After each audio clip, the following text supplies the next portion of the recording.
Hey there riders, Moto Journo Kris here today, and I have Yamaha's Super Tenere. Now, if you've seen my previous review, I did actually do a review on the Tracer 9 GT, and while they are very different machines, I thought I'd do a bit of a comparison between the two. Perhaps it's not something that many people are going to be considering. I think there is some overlap because the Tracer 9 GT is the pure sports tourer, and it does that exceptionally well. For a little bit more, about $2,000 here in Australia, the Super Tenere is the adventure bike, and I would say it can still handle the sports touring very, very well. There are just some key differences between these two bikes. As I mentioned, the Super Tenere a little bit more pricey than the Tracer 9 GT, and the Tracer 9 GT, which is the only version we get here in Australia, is the up-spec premium version, which is more expensive. It comes with a couple of extras, like it has the panniers, it has a quick shifter, it has the full electronics loadout, and to be fair, that is based on the newer triple cylinder engine and the newer electronics package. So when we're looking between these two bikes, the Super Tenere is a little bit older, and as a result, it has a slightly more basic electronic system, where that Tracer 9 GT has the latest and greatest of everything. With that said, this bike realistically covers all those bases. It's got the electronic suspension, they both do.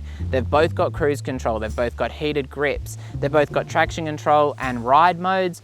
I will say that on the Tracer 9 GT, those ride modes have a much bigger impact on the engine performance and give it quite a different level of power delivery depending on which one you choose.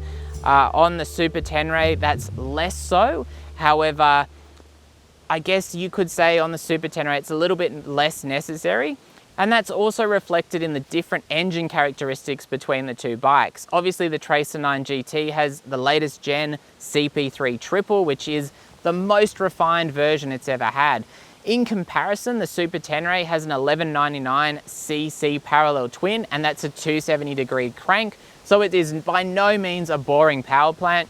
But this is a very grunty down low engine. It gets quite smooth up top, and it's very easy to, realistically speaking, end up speeding quite horrendously on this bike. In comparison, I would say the Tracer 9 is a little bit gentler and a little bit linear down low unless you're very aggressive on the throttle. However, it has got an absolutely belting top end, and just smashing that throttle open at speed is an absolute joy. So very different engine characteristics between those two bikes. While they both have electronic suspension, I feel like the older suspension system that we see here on the Super Tenere has a slightly more traditional feel to it than what I had on the Tracer 9 GT. And now perhaps I just needed to adjust the Tracer 9 GT suspension a little bit more, but I found quite a significant difference between the two. For example, on the Super Tenere, I found you could brake into the corners and get some nice compression and dive onto those forks, which really sets you up for the corner. Where on the Tracer 9 GT in comparison, I just wasn't getting enough compression onto those forks to get that nice feel onto the brakes. However, both of these you can trail the brakes right into the corner quite hard. Coming off the brakes is nice and smooth on those electronic forks, and certainly the electronic shock as well. Good comfort, good level of support, and with a pillion on the back, the comfort level for them is good. Probably the main difference on paper between the two is that on the Tracer 9 GT in comparison to the Super Tenere, the preload is manually adjusted.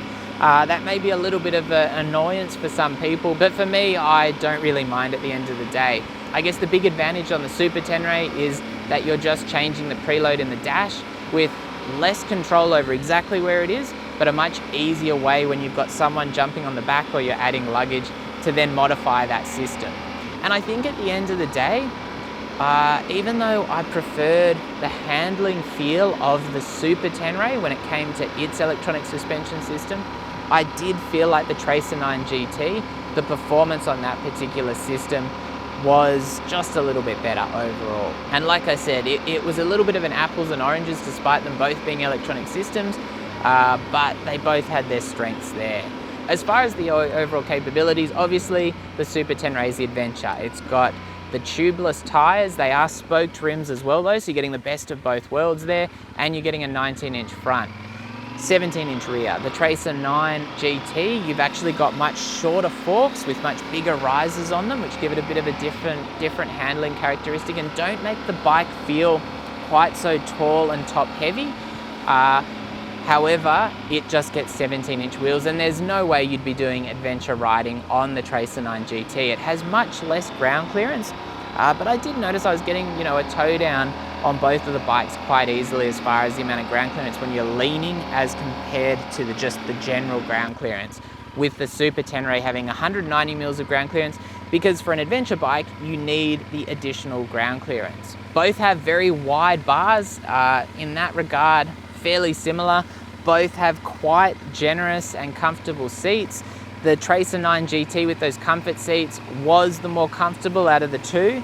However, I think it also has a narrower seat and it has a lower seat. So the reach to the ground on that particular machine is going to be more inviting for shorter riders. And again, that basically just comes down to the fact that on an adventure bike, you need more ground clearance because occasionally you're going to be going over big rocks and uneven terrain, and that's very important. Where on a road bike, it's a little bit less necessary to have heaps and heaps of ground clearance. So the 130 or so ground clearance on the Tracer 9 is very much the norm. As far as some of the little quibbles, I found the brakes on the Super Tenere stronger and had a bit more feel than I found on the Tracer 9 GT.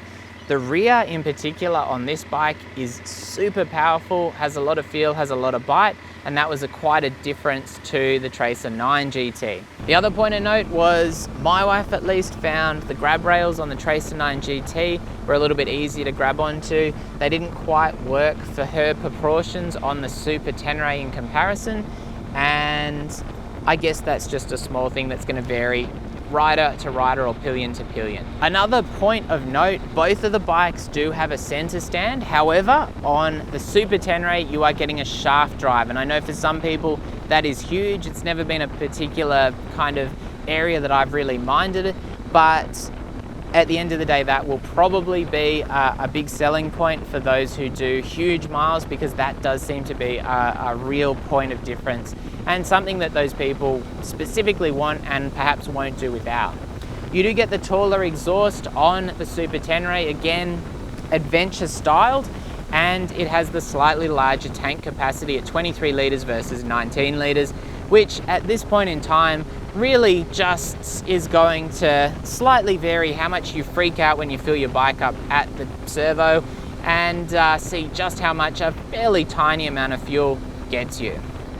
Okay, so final thoughts between the Super Tenere and the Tracer 9 GT. I would take the Tracer 9 GT and I'll explain why. First off, I own a WR250R, so if I want to do the more serious adventure style riding, that's what I'll do it on. And that is, somewhat of an unfair comparison point there. But there are a lot of unfair comparison points between these two bikes. I do prefer the triple cylinder, but that is a totally subjective kind of judgment point. I just like triple cylinders and I think that 889cc is the best it's ever been. The Tracer 9 GT, having a small adventure bike, I guess I'd call it, it's a little bit cheaper and it has a couple of extra inclusions, mainly those panniers, which make it the more attractive choice for me. And for that reason, I would definitely take that bike, alongside the fact that we found it a little bit more comfortable, although it did have the comfort seat fitted, which I'm not sure if that's actually standard fitment. The adjustable screen on that was much easier to use as well, although that's a very small thing. It does have the newer electronic system, which again, doesn't really matter to me. It does also have the newer electronic suspension system, but in real terms, that doesn't matter a whole heap to me. The things that stood out were the panniers, the slightly more comfortable seat. I did like the manual preload on the rear of the adjustability of that suspension, and I felt like I could probably work within that system to be a little bit happier overall as far as an electronic suspension system. Even though the Super Tenere, I would say, wins on the braking department and the handling, straight out of the box, seemed a little bit better, I feel like the Tracer 9 GT, I could get it into the same region at the end of the day, so that's less of a concern to me. But again, that is of course a very subjective judgment point as far as, you know, where I am, and it isn't really a reflection of which of these bikes I think is better. For the slightly increased cost, the Super Tenere, if you're interested in adventure, seems like a no-brainer between those two machines, especially with those cool rims and the 19-inch front. So you've got to keep that in mind. Anyway, let me know what you think between these two models in the comments. As always, stay safe out there. Thanks for watching, and I'll be back soon.